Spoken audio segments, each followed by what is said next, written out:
मेरा नाम सीमा है। आज मैं आपको अपनी कहानी सुनाने वाली हूँ। मेरे पति महेश ने अपनी ज़िंदगी में बहुत मेहनत की। वो ज़्यादा पढ़े लिखे नहीं थे, इसलिए हमेशा से मेहनत और मजदूरी का काम ही उन्हें मिला और घर चलाने के लिए उन्होंने यही किया। हमारे दो बच्चे हैं। बेटा 10 साल का है और मेरी बेटी 16 साल की है। अभी तक मेरे पति ने जैसे तैसे अपना घर चलाया। इस उम्र में भी आज भी हम वही हैं। अगर काम नहीं करेंगे तो खाने को नहीं मिलेगा, घर नहीं चल पाएगा, बेटा और बेटी की पढ़ाई पूरी नहीं हो सकेगी। मेरे पति की अब ऐसी स्थिति नहीं थी कि वो मेहनत और मजदूरी कर सकें। उनसे अब यह काम नहीं होता था। अब हम क्या करेंगे?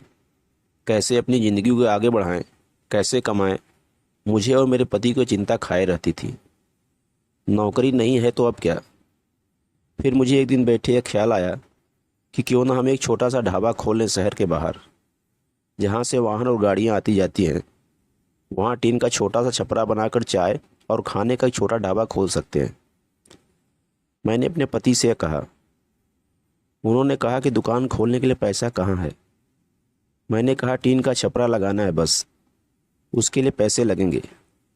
बाकी सारा खाना बनाने का सामान हम घर से ले जा सकते हैं। थोड़े पैसे मैंने अपने परिचित से मांगे ताकि हम अपना छोटा सा ढाबा शुरू कर सकें। उनके मन में अभी भी संकोच था। वह बार बार मना कर रहे थे, लेकिन मैंने कहा हम एक बार कोशिश करते हैं और ज़्यादा कुछ नहीं लगेगा।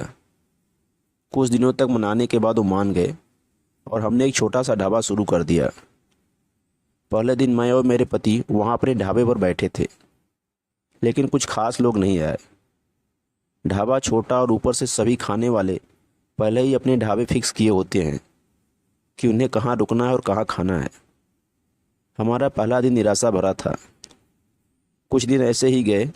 कोई इक्का दुक्का लोग चाय पीने रुका करते थे, लेकिन इतना नहीं होता था कि हम उससे अपना घर चला सकें। मेरे पति फिर से किसी काम की तलाश में लग गए। उन्हें एक काम मिल गया जहाँ पैसे कम थे लेकिन कम मजदूरी थी। उन्होंने वो कर लिया, लेकिन मैंने ढाबे पर जाना नहीं छोड़ा। अब मैं अपने बेटे और बेटी के साथ वहाँ जाने लगी। हमने हिम्मत नहीं हारी और धीरे धीरे कुछ लोग हमारे यहाँ आने लगे। एक महीने में ग्राहक और भी ज़्यादा आने लगे। कोशिश करते करते अब हमारे यहाँ रुकने लगे थे। उन्हें घर जैसा खाना मिल रहा था, इसलिए हमारा छोटा सा ढाबा चल निकला। मेरे पति जितना कमाते उससे ज़्यादा अब ढाबे से कमाई होने लगी थी। देखते ही देखते हमने जो छोटा सा ढाबा खोला था, उससे हमारी आर्थिक स्थिति में बहुत सुधार हो गया। जो कर्जा लिया था वो भी उतर गया। हमें एक नई उम्मीद मिल गई। सब कुछ अच्छा चल रहा था। ढाबे को खोले 6 महीने हो गए थे। हमारे चेहरों पर रंगत आ गई थी। लेकिन फिर ऐसा हुआ जिसके बारे में मैंने सोचा भी नहीं था। एक दिन घर से जब हम लोग ढाबे के लिए जा रहे थे, तब मेरे पति कहते हैं ढाबा आज से बंद, कोई भी अब वहाँ नहीं जाएगा। यह कहते वक्त वो बड़े ही गुस्से में थे।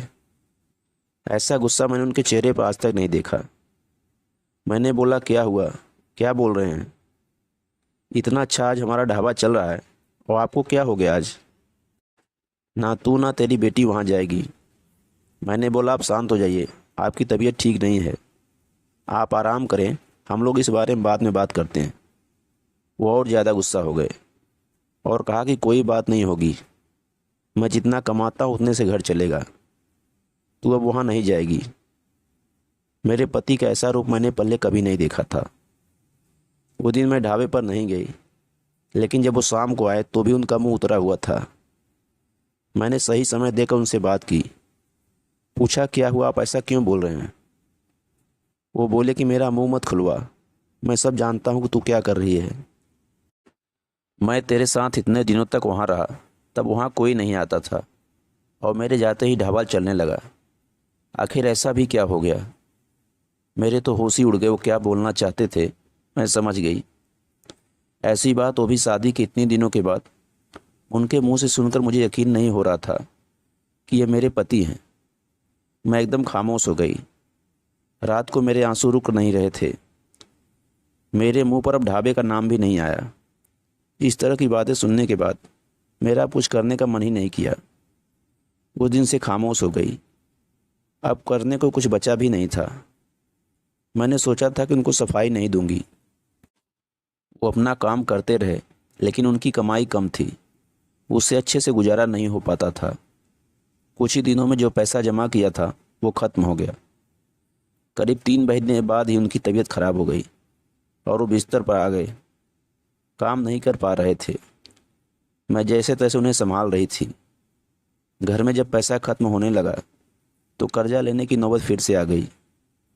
मैं चाहती थी कि कहीं किसी के घर जाकर खाना बनाने या बर्तन धोने का काम करने लगूं, लेकिन उनकी तबीयत खराब थी और मैं नहीं चाहती थी मेरी किसी भी बात के कारण वो फिर से उसी तरह की बात करें। एक दिन वो बिस्तर पर थे, मैं उनके लिए खाना बना रही थी। तभी उन्होंने मुझे बुलाया। बोले, मैं जानता हूँ उस दिन की बातें तुम्हें बहुत परेशान कर रही हैं और तुम्हें लग भी रहा होगा कि मैं तुम्हें कैसे बोल सकता हूँ, लेकिन वो शब्द और बातें मेरी नहीं थी। मेरे कानों में ऐसी बात आई थी, अपनी रिश्तेदारी में ऐसी बात हो रही थी कि मैंने अपनी बीवी और बेटी को अकेला छोड़ दिया है। उन्हें देख लोग रुकते हैं जिससे कमाई हो रही है। इस तरह की बातें मैं बर्दाश्त नहीं कर सकता। 2 रोटी कम खा लेंगे, लेकिन यह सब नहीं सुन सकता था। समाज और यहाँ के लोग, खासकर आपके परिचित और रिश्तेदार, आपको आगे बढ़ता देख बहुत कुछ कहने लगते हैं, लेकिन लोग इस हद तक गिरे हैं मुझे इसका पता नहीं था। और मेरे पति भी उनकी बातों में आ गए। उस समय मैं भी वहाँ होती उनकी जगह तो शायद मैं भी यही करती। मुझे भी उतना ही बुरा लगता, वही फैसला लेती जो उन्होंने लिया। मैंने उन्हें कहा कि कहाँ है वो शुभचिंतक जो अब आपकी मदद करने नहीं आएंगे। जाइए, आप उनसे पूछ लीजिए हमारे घर में खाने को नहीं है और आपकी तबीयत खराब है। आप बताएं कौन आया हमारी मदद करने। दुनिया किसी को खुश नहीं देख सकती, और अगर कोई मेहनत करके आगे बढ़ता है तो सारे प्रयास करके उसे पीछे ढकेलने की कोशिश करती है। और आप उनकी बातों में आ गए। वो लोग सफल हो गए। सबको बात बनाना है। अब अगर हम भूखे भी मर जाएंगे तो भी उन्हें बात मिल जाएगी। वो लोग कुछ समय तक बोलते, अगर हमें कोई फ़र्क नहीं पड़ता तो थक कर हार मान लेते। वो पीठ पीछे ही इस तरह की बकवास कर सकते हैं, सामने आने की तो उनमें हिम्मत भी नहीं है। उस दिन मेरे पति की आंखें खुल गई। उन्होंने कहा कि तुम सच बोल रही हो, मैं ही पागल था। लोगों को सफाई देने और उनके आगे अच्छा बनने में अपना ही नुकसान करा लिया। जब हम गलत नहीं थे तो हमें सफाई क्यों देना, क्यों डरना। मुझे माफ़ कर दो। हमें नहीं, उन्हें बदलनी होगी अपनी सोच। और अगर नहीं बदले तो हमें क्या, हमें अपने कर्म करते रहना चाहिए। क्या अब हम फिर से कुछ नहीं कर सकते? मैंने कहा, कभी भी देर नहीं होती, हम अब भी कर सकते हैं। मेरे पति बोले, मैं भी अब तुम्हारा साथ दूंगा अगर तुम चाहो तो। मैंने हाँ कहा और फिर एक बार कोशिश की। थोड़ी मुश्किल हुई ज़रूर, लेकिन धीरे धीरे गाड़ी पटरी पर आने लगी। दोस्तों, बस इतनी सी थी ये स्टोरी। तो कैसी लगी आपको स्टोरी, कमेंट में ज़रूर बताइएगा। और हमारे चैनल को सब्सक्राइब ज़रूर कर लीजिएगा ताकि इसी तरह की वीडियो हम आपके लिए लाते रहें। धन्यवाद।